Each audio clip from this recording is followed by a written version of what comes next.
I wanna make sure we get that good sizzle.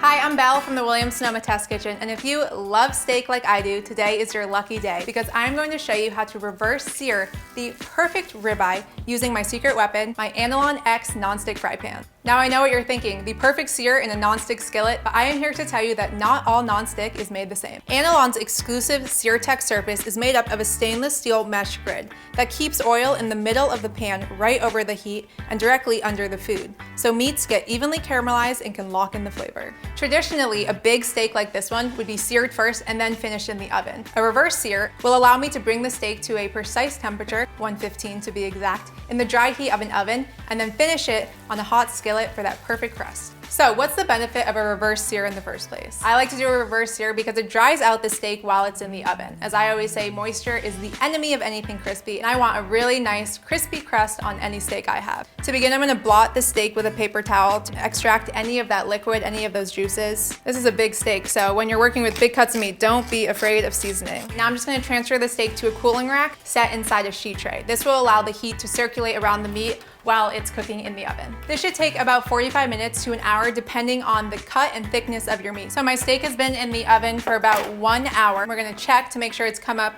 to 115 degrees. A perfect 115, would you look at that? Just let this heat up for a moment before I add the oil. Today I'm using canola oil. You wanna make sure when you're searing a steak to get that nice crust, you wanna use a neutral oil. Any olive oil, extra virgin olive oil, or butter will burn. Now that my fry pan's nice and hot, I'm gonna add a tablespoon or 2. You can see because of the SearTech grid that's built into the bottom of this pan, the oil is staying right in the middle, under the food, over the heat for a really nice even browning. I'm gonna take my steak, place it right in the middle of the pan. Oh, you hear that beautiful sizzle, it's what we like.